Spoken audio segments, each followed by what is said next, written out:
भगवान बुद्धांना एका ब्राह्मणाने विचारले, तथागत, तुम्ही लोकांना सांगता देव नाही, आत्मा नाही, स्वर्ग नाही, पुनर्जन्म नाही.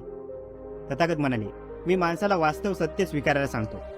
ब्राह्मण म्हणाला, मला सोपे करून सांगा. तथागत म्हणाले, माणसाला 5 बाह्य इंद्रिय आहेत, ज्याद्वारे माणूस सत्य जाणतो. डोळे, कान, नाक, जीभ आणि त्वचा. माणूस डोळ्यांनी बघतो, कानाने आवाज ऐकतो, नाकाने श्वास घेतो, जिभेने चव घेतो आणि त्वचेने स्पर्श जाणतो.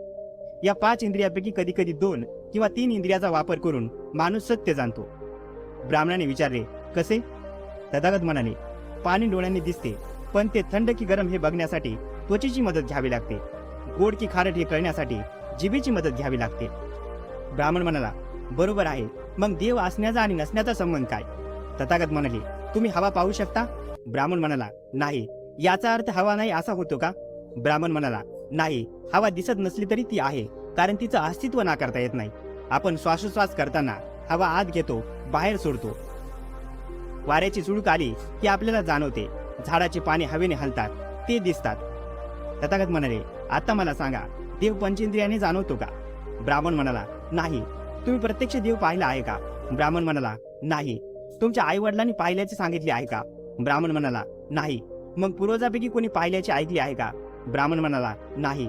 मग तथागत म्हणाले, आजवर कोणीच पाहिला नाही. आपल्या कोणत्याच ज्ञानेंद्रियाने तो जाणवता येत नाही. ती सत्य नाही, त्याला गृहीत धरायचे नाही, कारण त्याचा काही उपयोगच नाही. ज्ञानी ब्राह्मणाला बऱ्यापैकी पटायला लागले होते. तरी त्यांनी प्रश्न विचारला, तथागत, ठीक आहे, पण मग आपण जिवंत आहोत, याचा अर्थ आपल्यात आत्मा आहे, हे तरी तुम्ही मान्य कराल की नाही? तथागत ब्राह्मणाला म्हणाले, तुम्ही सांगता आत्मा अमर आहे, तो कधीच मरत नाही. ब्राह्मण म्हणाला, हो, बरोबर आहे.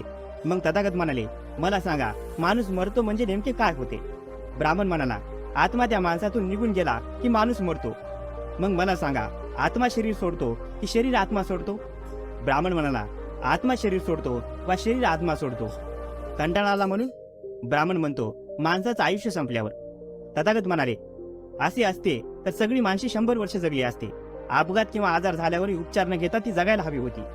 ब्राह्मण म्हणाला, तथागत, बरोबर आहे तुमचं, पण माणसात जीव आहे, त्याला काय म्हणाल? तथागत म्हणाले, तुम्ही दिवा पेटवता तेव्हा एक भांड, भांड्यात तेल, तेलात वात असते. ही वात पेटवायला अग्नी देता, बरोबर? ब्राह्मण म्हणाला, बरोबर. तथागताने विचारले, मग मला सांगा, वात कधी विझते? ब्राह्मण म्हणाला, तेल संपते तेव्हा. तथागत म्हणाले, आणखी? तेल आहे, पण वात संपते तेव्हा. तथागत म्हणतात, आणखी? ब्राह्मण काहीच बोलला नाही. तेव्हा तथागत म्हणाले, पाणी पडले, वारा आला, पंतीच फुटली तर पंती विझू शकते. मानव देह एक पंती समजा, आणि जीव म्हणजे आग. सजीवाचा देह 4 तत्वांनी बनला आहे: पृथ्वी, आप, वायू, तेज. पृथ्वी म्हणजे घनरूप पदार्थ म्हणजे माती, आप म्हणजे द्रवरूप पदार्थ म्हणजे पाणी, स्निग्ध पदार्थ तेल, वायू म्हणजे वारा, तेज म्हणजे ऊर्जा उष्णता. या 4 पैकी एक पदार्थ वेगळा केला की माणूस मरतो, ऊर्जा बनणे थांबते. यालाच म्हणतात माणूस मरणे. आणि सजीव मेल्यानंतरचा जो आत्मा आहे, तुम्ही म्हणता तो देवासारखाच अस्तित्वहीन आहे. देव आहे की नाही, आत्मा आहे की नाही, या निरर्थक गोष्टीसाठी धम्म वेळ वाया घालवत नाही. धम्म माणूस जन्मल्यापासून मरेपर्यंत माणसाने कसे आदर्श जीवन जगावं त्याचं मार्गदर्शन करतो. काय कर्म केल्यावर काय परिणाम होतात ते सांगतो. धम्म जिवंतपणी स्वर्ग उपभोगण्याची माणसाला संधी उपलब्ध करतो आणि जिवंतपणी याच जन्मात अज्ञानामुळे नरक भोगावा लागू नये म्हणून मार्गदर्शन करतो. अंधारातून प्रकाशाकडे जाणे म्हणजेच धम्म. ही वास्तविकता जगातील कोणत्याही मानवाला मार्गदर्शकच आहे. सर्व काळ हा समान नसतो, तो परिवर्तनशील आहे. म्हणूनच आलेल्या संकटामध्ये घाबरून राहण्यापेक्षा संकटातून कसे बाहेर पडावे त्यावर विचार मंथन करून योग्य ते कर्म करावे. व्हिडिओ आवडल्यास लाईक, शेअर, सबस्क्राईब जरूर करा.